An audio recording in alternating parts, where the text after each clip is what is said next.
the defendant, Lynlee Renick, shot her husband, Ben, 8 times, killing him. But that wasn't the first time she tried to kill Ben Renick. So back in 2017, let me give you a little background about what's going on. Ben Renick is a world-renowned snake breeder, and he has this facility in Montgomery County, which is about 45 minutes to an hour from here. He has this facility with literally thousands of snakes.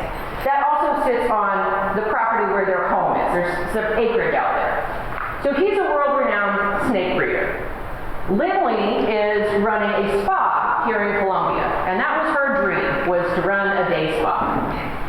She's been running this spa, it's been open about a year or so, and it's not doing well. For whatever reason. Either she doesn't have enough customers or she can't manage the money, but for whatever reason, this spa is losing money. And the Renicks are paying out of their pocket to keep this business going, right? So Ben and Lynlee are arguing over it. And Ben is saying, you gotta do something. He's trying to help her do the books, things of that nature, because she doesn't manage the money very well. And ultimately, he gives her a few months and says, if it doesn't turn a profit in a few months, we're gonna have to sell it. Lynlee is also having an affair with an individual named Eric Bremer. And that affair consists of the two of them having sex at the day spa. So Lynlee, who's also the sole beneficiary of the $1 million life insurance policy on Ben Renick, decides she's going to kill him. And she can't divorce him because Ben controls the money, and Ben has the money. And she thinks if she tries to divorce him, that he's going to keep her kids from her. So she doesn't want a divorce, she's going to kill him. And she enlists the help of a co-worker employee, Ashley Shaw. So her and Ashley come up with this plan to poison him. And the plan is that Lynlee is going to blend up some pills in a protein shake. She's going to give it to Ben and tell Ben that a customer had brought this protein shake in for her to try. And so she's going to offer it to him to try this new protein shake. So Ashley does some research. She goes online to find out how many pills it takes to kill somebody. She actually gets 15 Percocet and gives them to Lynlee. Lynlee blends them up, puts them in the shake, gives it to Ben. Now Ben gets violently ill, but it doesn't kill him. So now she goes to plan B, and she realizes that the poison didn't work, so she's got to find somebody to shoot him. So again, she and Ashley come up with this plan. Now Lynlee has an ex-boyfriend that she hasn't seen in 6-7 years. They haven't had contact with one another in years. And his name's Michael Humphrey. So she decides she's going to go to Michael Humphrey to assist her in this homicide. And Michael Humphrey, at least at one point, was installed stereo equipment for vehicles. So the story they come up with, Ashley and Lynlee, is that Ashley's looking for some stereo equipment to be installed, and that's why they're approaching Michael Humphrey after having not seen him for 6-7 years. So they track him down, show up at his house, out of the blue, give him this story about the stereo equipment, and then Lynlee tells him that she tried to kill her husband and failed. And she gives him some story about how Ben is abusive and so on and so forth, and he says, well, why don't you divorce him? Well, I can't divorce him because he'll take the kids, I've got to kill him. And Michael Humphrey doesn't agree to kill him, but he does later provide her the gun that she uses to kill him. So about a week or so later, Michael Humphrey comes up to the spa for a massage and brings the gun with him. And they're working on this plan to kill Ben. So he brings her the gun, and Ashley and Lynlee are working on this plan together. And Thursday, June 8th, Lynlee and Ben have a date night. They're going to go see the Wonder Woman movie at the theater. So she tells him she's not feeling well, and she's supposed to pick up the kids from school. So he sends her a text message, are you so good to pick up the kids from school? She says, no, you're going to have to go get them. Well, she does this because she knows he's going to be dead, and then the school's going to call and say nobody picked up the kids, right? So Ashley's part in this is Ashley's going to stay at the spa where Lynlee leaves her phone so it can't be traced to Montgomery County. Ashley's going to stay at the spa, and she's going to send messages so it looks like Lynlee is still at the spa. And she does that. And on June 8th, Michael Humphrey shows up to the spa. He picks up Lynlee. They go to Montgomery County. She's already told him he has to pick up the kids. They go to Montgomery County. They show up at the snake facility, and Ben is walking out, taking some trash out or something. Lynlee introduces Michael Humphrey and says he's interested in snakes or wants to buy a snake, something along those lines. Introduces Michael Humphrey. Ben goes back to the back of this facility. Lynlee follows him and shoots him 8 times. At least 4 of those shots are in the back. She gets in the car with Michael Humphrey. She leaves. They go back to Columbia. Michael Humphrey takes her back to the spa when he picked her up, and he goes home. She sends him text messages. I hope you got home okay. Come in tomorrow for another massage. After this is all done, then she heads back to Montgomery County because now the school has called and somebody's got to pick up her children. She knows her husband is dead. She cancels the babysitter, saying, I'm running a little bit late. First she says, I'm running a little bit late. Can you come at 5:45 instead of 5:30? Then she calls and cancels the babysitter altogether. She goes to the school, picks up her 2 children, and drives them back to the place where she knows she is going to find their father's dead body. Because she killed him.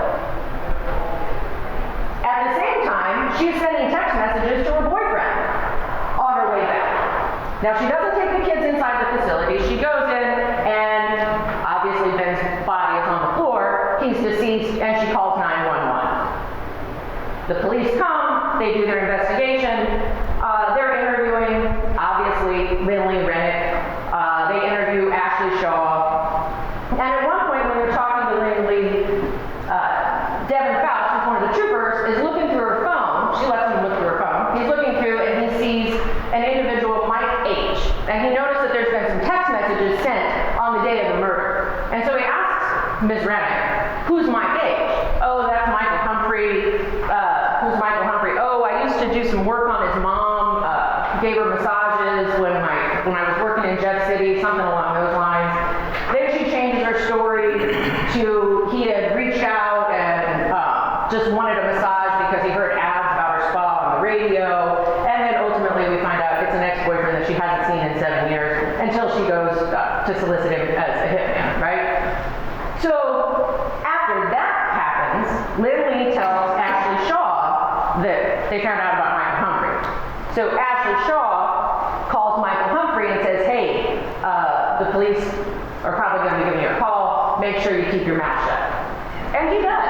By and large, Ashley Shaw and Michael Humphrey don't really give any useful information. And the case kind of goes cold. For about 2.5 years, the police have their suspicions, but they don't have the evidence to prove that Lynlee Renick killed her husband. So that's in 2017. Then in the beginning of 2020, the police get a lead. They get some information that Lynlee Renick is the shooter, and here's what happened. So they go back and they talk to Ashley Shaw again. Now you're going to hear from Ashley Shaw, and you're not going to like Ashley Shaw. Ashley Shaw did some horrible things. She was completely complicit in this murder, but Ashley Shaw was the first one to talk, so Ashley Shaw got immunity. And she's going to come in and testify, and she's going to tell you what happened. But it was when they talked to Ashley Shaw that they found out, oh, those text messages where Ben says he's violently ill, he's not just sick, that's where his wife tried to poison him. And she tells him how when Michael Humphrey picked her up from the spa on the day of the murder, he didn't fill up his car with gas. And Lynlee was mad that he didn't put gas in his car, so she had to stop and get gas. Well, they find the receipt from her credit card corroborating what Ashley Shaw tells them. And once they find out that Ashley Shaw is telling the truth, now they've got a case against Lynlee Renick. So she's going to testify. She'll tell you everything I just told you. And then a couple of weeks ago, Michael Humphrey decides he wants to cooperate. And I don't suspect you're going to like Michael Humphrey either, because he's also complicit in this murder. Michael Humphrey is going to testify and tell you what happened. In exchange for that, instead of a life sentence without parole, he's going to be convicted of murder in the 2nd degree and serve a life sentence with parole. But when the police went and talked to to him, lo and behold, 4 years after the homicide, he turns over the gun. He tells him what happens. It's the same thing that Ashley Shaw told him happened, and he still has the gun. He lets the police go in, retrieve the gun, send it to the crime lab. The crime lab confirms it is in fact the murder weapon that Lynlee Renick used on June 8, 2017. That's the evidence you're going to hear today, ladies and gentlemen. And to close of that evidence, we're going to come back and ask you to find her guilty of murder in the first degree and armed criminal action. Does the defense wish to make an opening at this time? Yes, I do, Your Honor. Proceed. Thank you. Mr. Heston. May it please the court. Proceed. Ladies and gentlemen of the jury.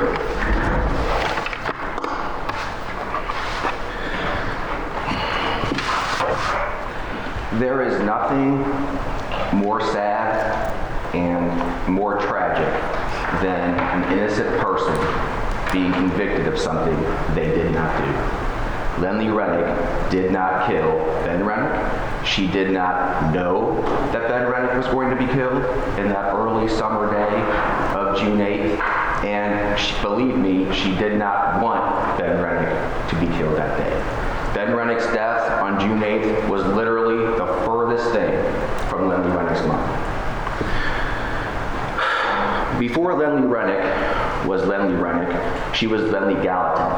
And I think it's important for this case for you to understand the types of people that Lynlee and Ben were, because Lynlee's going to make some decisions down the road, and that I think that you understanding the kind of person she was back then will help you understand why she made those decisions. Not everybody's the same. Not everybody reacts the same way to situations.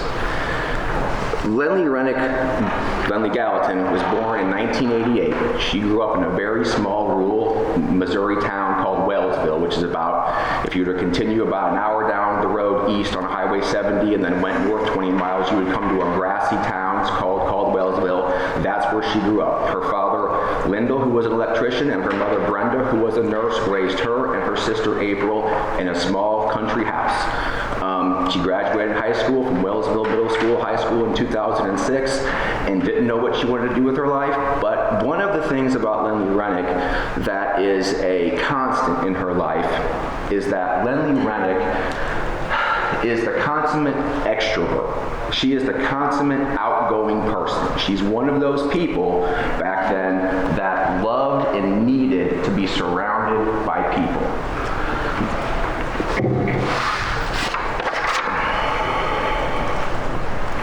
Lynlee Renick was a supportive person. She wanted a big family, and she liked supporting people, and she liked people supporting her, almost to a fault.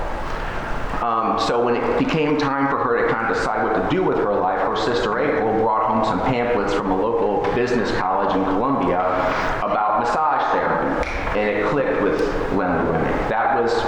That appealed to all of the things that she liked in life. It appealed to her helping people. Her mother was a nurse, and it appealed to her social abilities, that she liked being around people. Now, a massage therapist is not a hobby. It's hard work. She had to go to school for a year for this, and she had to sit for boards, and she had to get a license. While this is going on, Lynlee Renick had her first child. Lynlee Renick met a man named Josh Hake in 2008. And while Lynlee Renick was home with morning sickness in the summer, Josh Hake went down to the Lake of the Ozarks, drank, and hit another car, and got 10 years in prison. So Lynlee Renick, before she was 20, was a single mother and had to deliver her first child, Matthew, they called him Maddie, on her own. And her mother, who was always her champion in a crisis, helped deliver Maddie. Another thing you have to understand about Lynlee Renick, besides the fact she's very small, she's barely 100 pounds, and I think she's just over 5 feet tall. There is not a violent bone in Lynlee Renick's body. You are not going to hear one witness in this entire trial take the stand and point to a single violent thing prior to this false allegation that Lynlee Renick has ever done in her life. She's into Harry Potter books, she's into soap, she's into massage and that sort of thing. She is the least dangerous person, that she is the furthest away from violence that a person can get. She has zero experience or zero proficiency with firearms. She's not interested in guns. She has never been, she may have held a gun once or twice in her life. She has zero ability with a gun.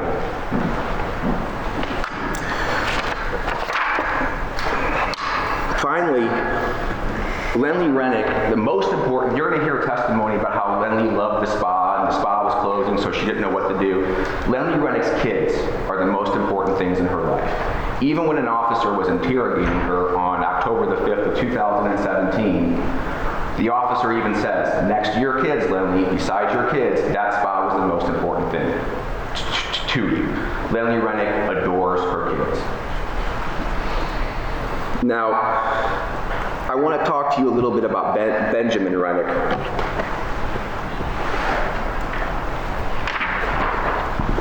This is Benjamin Renick. This was Lynlee's husband for about 4 years. Lynlee Renick was enjoying a season of comfort in 2009. She had just gotten out of a toxic, abusive relationship with this man, Michael Humphrey. She dated Michael Humphrey around 2008 or so, and Michael Humphrey back then was just sort of a screw-up going nowhere in life. Not overtly violent, but just a guy who was kind of a lazy, not really doing anything with his life, not really going anywhere. So Lynlee got out of that relationship, and she was enjoying a season of comfort, like I said, when she met Ben. Ben was, and it almost seems fated that these two exceptional people would find each other in such an ordinary place like Montgomery County, Missouri.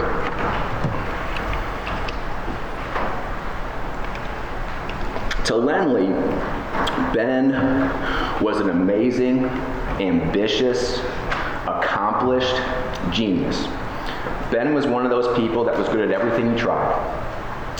When he was a teenager, he was able to start a reptile company that was world renowned. He was one of the best reptile breeders in the world. And doing what he did is not a hobby, it's not a gimmick. It takes tremendous ability to replicate replicate the habitats of these things in such a way that you can breed them and make money from them. Some of these reptiles also can sell for upwards of $50,000. And some of these reptiles weigh more, some of these snakes weigh more than 100 pounds. Lynlee was impressed by that. She was also impressed by Ben was interesting, and Ben had other hobbies. Ben liked to play the drums, and Ben was into monster horror movies, and he had props and souvenirs and things like that. In fact, one of the tattoos on his arm is Godzilla and the Stay Puft Marshmallow Man from Ghostbusters. Ben was just an interesting guy. He was creative, he was artistic, and Lynlee really gravitated toward that. She had never met anybody like that before. On the other hand, Ben had never met anybody as outgoing as Lynlee. Lynlee was so supportive of him, and she cheered him on, and she loved and was impressed by him, and Ben just kind of soaked this up. Ben was raised in a very sort of isolated way. And unlike Lynlee, who got her fulfillment from relationships with people, Lynlee got her happiness from relationships with people, Ben got his happiness and his fulfillment from personal success, from achieving things. And why that is important, as these two individuals would become immediately infatuated with each other, and they would be inseparable, and they would almost immediately move in together. Lynlee would move into Ben's farmhouse in Montgomery County, and they would begin, Lynlee would quit her job at Riversong Spa, where she was a massage therapist, and begin helping Ben full-time with his reptile business. And they had this very strong relationship. However, on the horizon were red flags, because they were such different people, and what made them happy was so different that when they came together and they tried to make this work as a relationship, both of them could never really chart one single path in life. Ben wanted to raise snakes, and Lynlee wanted to be around people. Ben wanted to stay secluded, Lynlee wanted to socialize, and this began tension. Ben was kind-hearted and he was friendly, but he could react very defensively and almost hostilely if somebody came between him and success. So eventually, Ben and Lynlee get married. In 2014, they have a daughter named Amelia. And after they get married,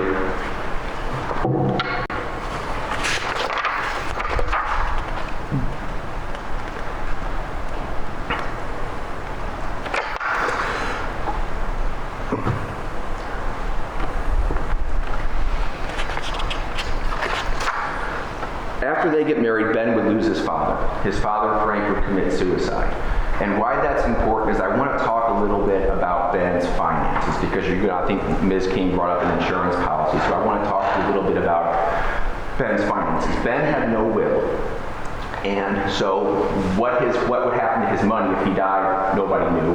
And his father had left him money in a trust. So what a trust is it's like an account where assets are put, and then somebody watches over that account called the trustee, and then that trustee distributes these assets according to a document called the trust. The trust document said Ben would get these assets. However, if he had a child or a descendant, and Ben died, all of the trust assets would go to the descendant. So Lynlee, as the spouse, because they had Amelia, was not going to get any of Ben's property, and she was not going to get any of the trust money. Now, the insurance was taken out, but it's not clear whether or not the insurance policy was put into the trust. Once the insurance policy goes into the trust, now that insurance policy is going to Amelia. It's not going to Lynlee Renick. And the police are even confused about this, because the police will write in one of their police reports that this certain person, Chuck Thal, was the trustee of the life insurance policy, which would have to mean that this life insurance policy was in the trust. And you're also going to hear testimony that Lynlee Renick never tried to find out if she was getting this this life insurance money. Afterwards, after Ben died, she didn't get any money. The only way she was able to sustain a living was by new maneuverings and things like that she never could have known about before Ben died. So Lynlee and Ben, friction develops pretty soon in the relationship. Lynlee wants to be around people. She wants affection. Ben wants to be successful. They're very good together in temporary situations, but over the course of time, the relationship begins to deteriorate, and accompanied by all of the fights and bickering and screaming and arguing behind closed doors that happens when two people are just not compatible with each other. Lynlee is given the opportunity to get a loan for a spa. And she sees this as kind of an escape, a way to kind of forge her own life. She likes being with Ben, she likes working at the reptile shows and the convention, but she has this opportunity through Chuck Thal to get a loan and open up her own spa. Lynlee is not a business person. But nevertheless, she opens up this spa called the Sentia Spa in Columbia, Missouri, and it is in a very busy part of Columbia. In fact, there are condos surrounding this place. There's cars parked everywhere. It's a very busy place. It's a small place, and it's packed with employees, up to 15 employees sometimes. So she opens up this spa, and she hires a person.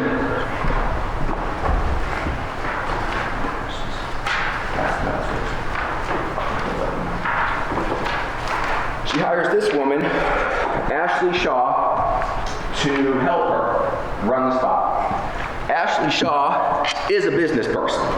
She used to work at Riversong with Lynlee, that's how they know each other, and she went out to California for 5 months to do business stuff out there, and she came back. Ashley Shaw is more of an assertive, more of a go-getter. Lynlee Renick is sociable, easily led, and more of a passive person. Lynlee Renick really likes to be happy, surrounded by lots of people. She's not really an order giver and that kind of thing. Ashley Shaw is quickly promoted to spa manager. In that role, she sits at the front desk, she goes to the bank all the time, and she watches things. Lynlee Renick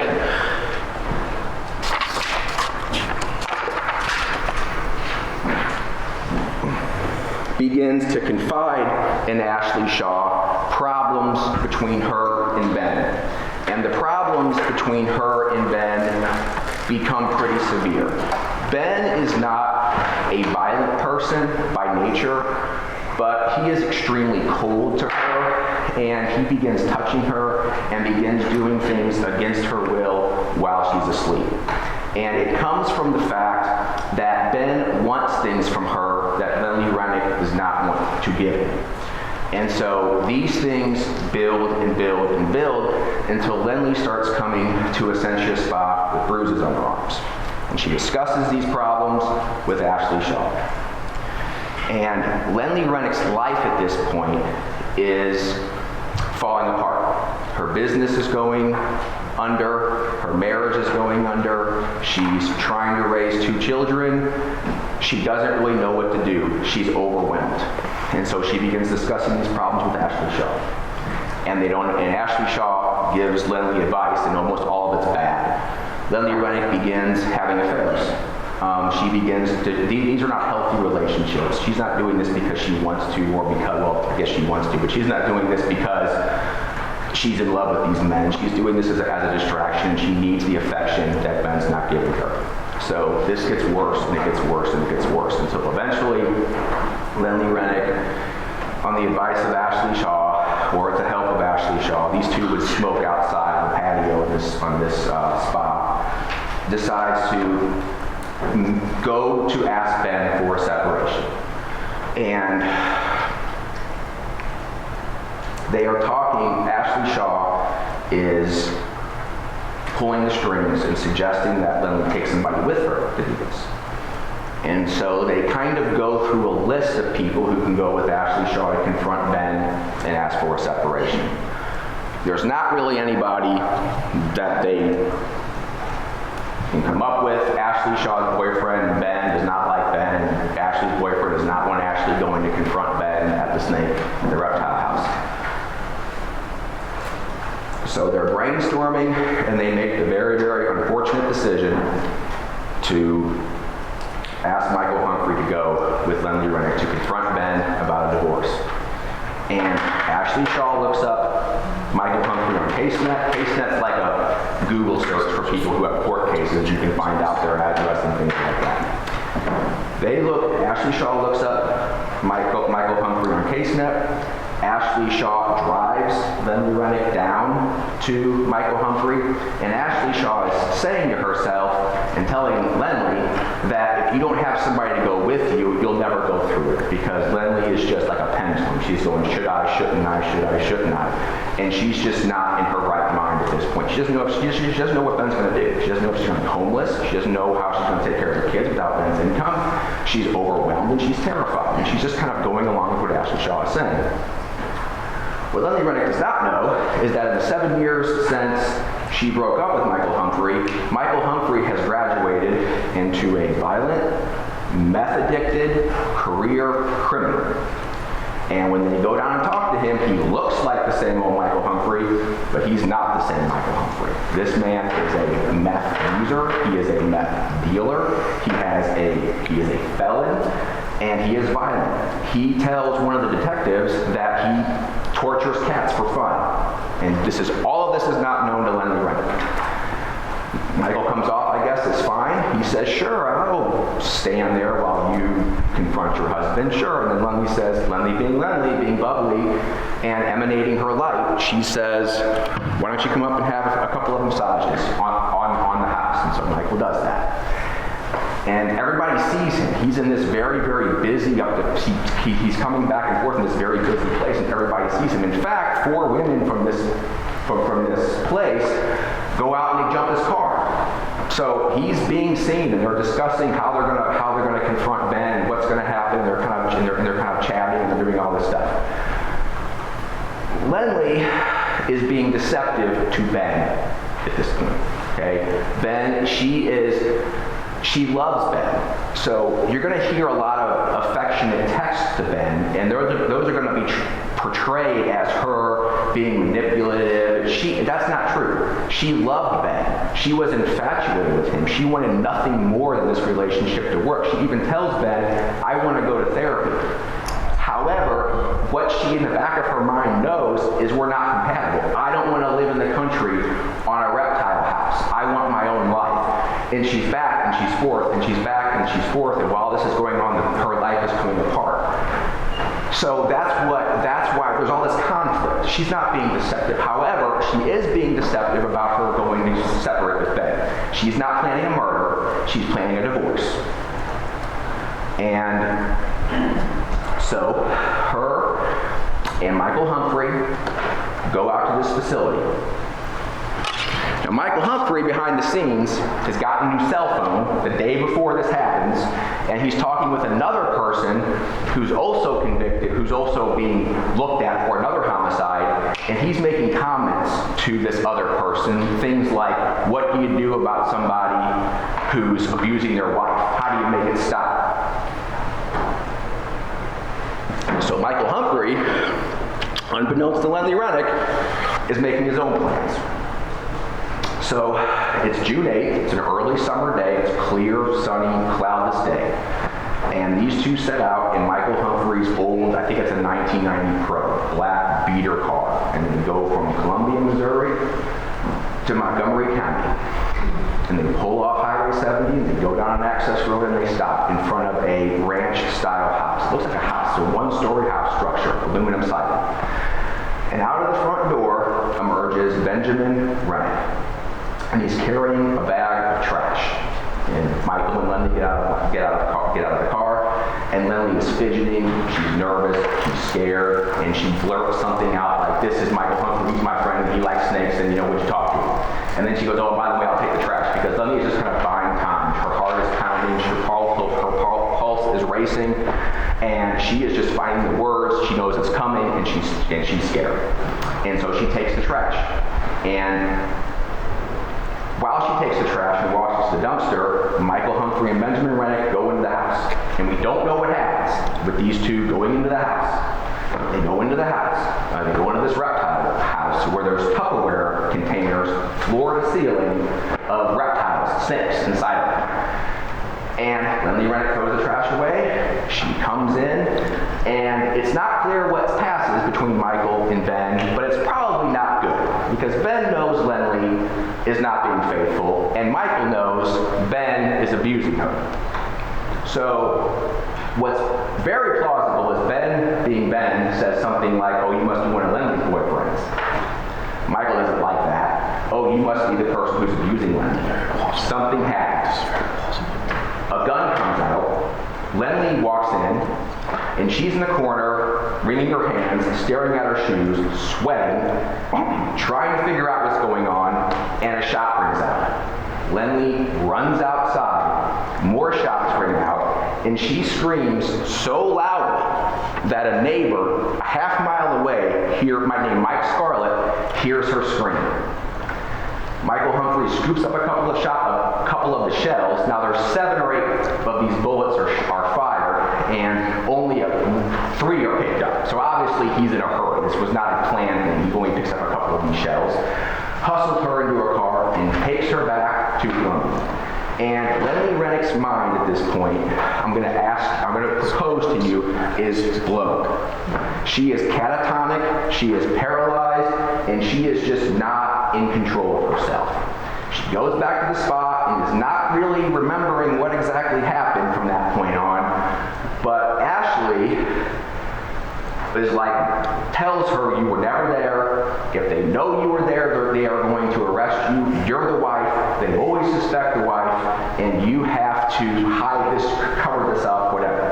Lynlee this is not registered with her. She doesn't even know what happened. And she is just shaking and wants to go back home. So she leaves and goes back home in her own car and is texting people on the way, these damning texts you're going to see, you're going to read. She's texting Michael Humphrey. She goes, what happened? And, are you getting home okay? And in her mind, she is trying to convince herself Ben is okay. And she's sending out kind of these probing text messages, hoping that one of these people will get back to her and say Ben is okay, and, he just called or something like that. However, When she gets to Kingdom City, about halfway home, she gets a call from a school that says Ben had not picked up the kids and was supposed to pick up the kids. And she begins to really, really panic. Something else I want to say is that you're going to hear testimony that they concocted this scheme to get Ben to pick up the kids on his own. Ben called the spot. Then Ashley Shaw responded because Lynlee always left her phone at the front desk because Lynlee did massages and spandex leggings. Lynlee every single day left her phone at that front desk. That was nothing planned. It was her hat. And then Ashley Shaw, if Ben was being ornery, Lynlee would say, just tell him I'm busy, I'll call him back. And so Ashley would always text Ben and say, hey, she's busy, pretending to be late. It's just what they did. So Lynlee gets back, finds Ben, and loses her mind. Ben is in a pile of blood. He is on top of the blood pile, on top of the blood, so that whoever shot him very fast before he could run or move or fight or do anything like that. They didn't miss, so they were very accurate. And then after they incapacitated him, they approached Ben and fired 2 shots directly down. And we know that because on the floor are 2 divots, indentions, where the bullets passed through Ben's body and struck the floor and caused these divots. Then, after whoever shot him did that twice, they then had the presence of mind to crouch down and put the barrel of the gun up to his temple, an inch or so away, and fire the last shot that basically did what that would do. And what's interesting is you're going to hear testimony that when a gun is fired, there is a discharge of soot about that long that comes from the barrel.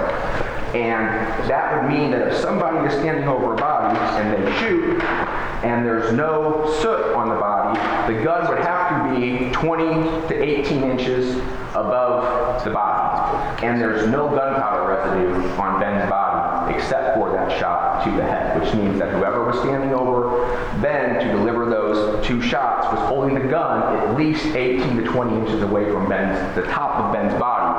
Lynlee Renick is 5'3". Michael Humphrey is 6'4". So she finds Ben, and it's chaos. And eventually they find that he's been murdered, and they call in a special highway patrol investigative team. And the person who gets the case is named Trooper Faust.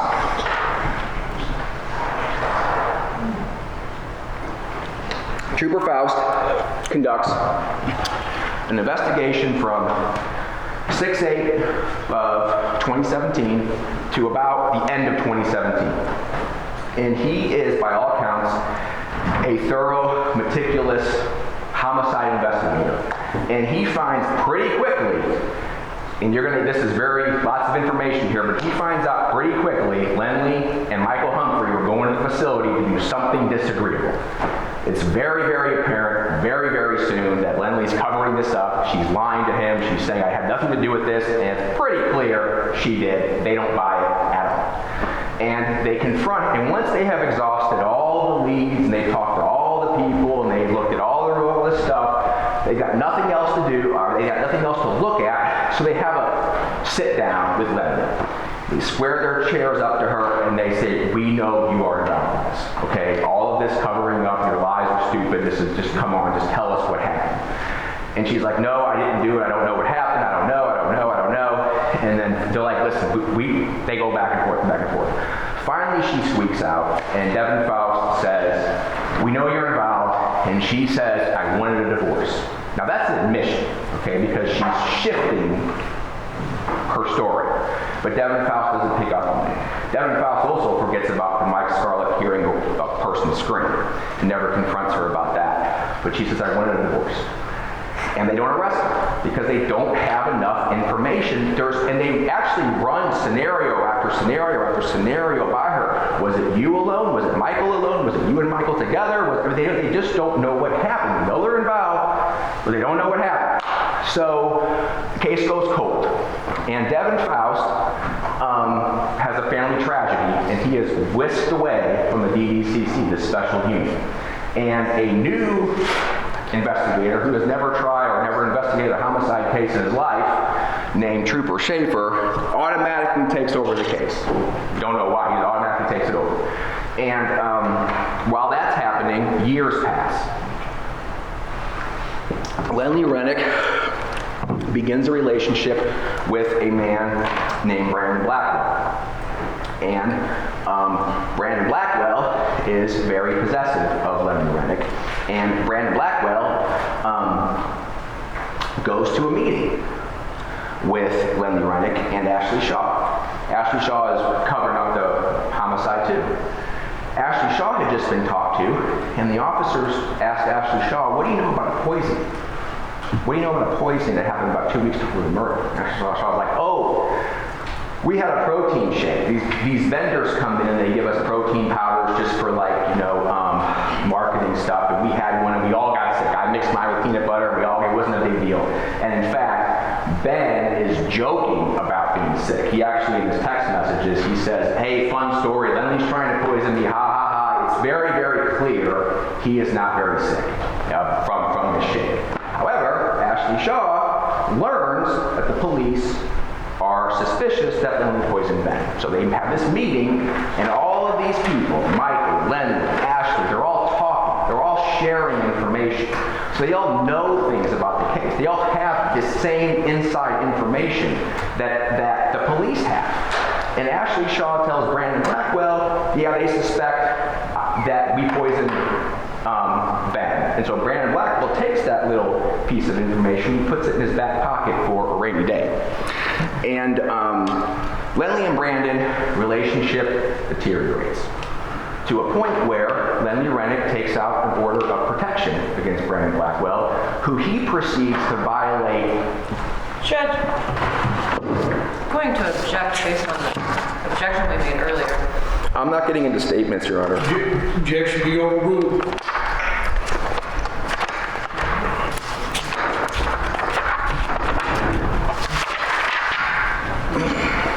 Brandon Blackwell proceeds to violate the order of protection 12 times. He is arrested and released from jail 5 times. He loses a bond hearing on the 13th, and while he is in jail, Lynlee's attorney, family law attorney, serves him with a child custody petition. The day after Brandon Blackwell loses his bond hearing, troopers come and they talk to him in his jail cell at the Boone County Jail. Then they leave. And they don't do anything except they go pick up Ashley Shaw. And they tap on our window and they say, come with us. And she goes, sure, I'll come with you guys, no problem. So she's in the car and she's carefree. She's going on about her job and her kids, and she's not nervous at all. She's not nervous because she didn't do anything wrong except cover up a murder, which is a misdemeanor. And on the way, they get there, and Trooper Schaefer says, we know, first of all, he says, what do you know? Did Lynlee do this? She goes, no, I don't know. She goes, I don't know if Lynlee did this or not. I just don't know. And he says, well, we have information that you were involved. And if you don't tell the truth, change your story, you are going to be arrested for first-degree murder. And just to put things to her in a way that she cannot be confused about,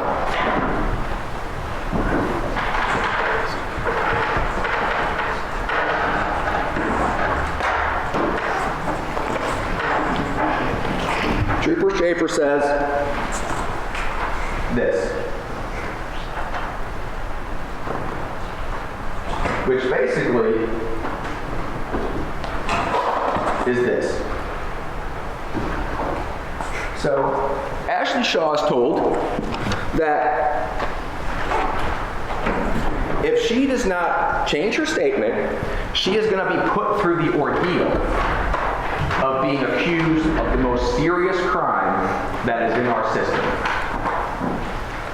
And I want to point out that what Trooper Schaefer does are 3 things. He tells her what to say or indicates that she should say something incriminating against Lynlee Renick. He tells her that she will be punished if she does not say that. And he says, and he doesn't even know if what he wants her to say is true. And I want you to keep in mind that when you tell somebody they are going to be accused of a crime, that would work on anybody. So it's not like Ashley Shaw is caving into the evidence against her or the weight of the evidence against her, or hey Ashley, we have you on video. If you went to Tallahassee, Florida and picked somebody up and drove them to a police station and say this or we're going to just accuse you of a crime, well they would say that just to avoid having to hire an attorney and having to sit in jail and having to deal with the anxiety of possibly being falsely accused. And they know what they're doing, and that's what they were doing. So everything Ms. King just told you, oh, she did this and she did that and all this, that's what Ashley Shaw said to the police after Schaefer said, if you don't change your story, you're going to be accused of murder. And that's where they get their story, and that is their entire case. Now, we are aware that Schaefer said that because he got it on tape. Rachel Hunt, the other employee who found out about this murder and went along with it just like Ashley Shaw did, what the police said to her before she changed her statement, we never know because they were smart enough to not record what they told her before she changed her statement.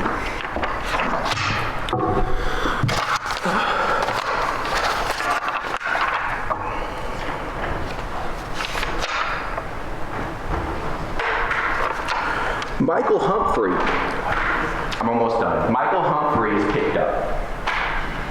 Michael Humphrey remembers the police coming to him and telling him, we want to hammer Lynlee, because at some point they're just looking for somebody to say the two magic words, Lynlee Renick. So they come to Michael Humphrey and they say, we know Lynlee Renick did this and we want you to help us. In fact, they go to Michael Humphrey's trailer solely because they just learned his door got kicked in and he was raided by the SWAT team for drugs. And they actually try to bribe him and they say, if you help us with this Lynlee Renick case, if you help us hammer her, those are their exact words, those drug charges are gone. We've already talked to the Callaway County prosecutor and they will dismiss your drug charges.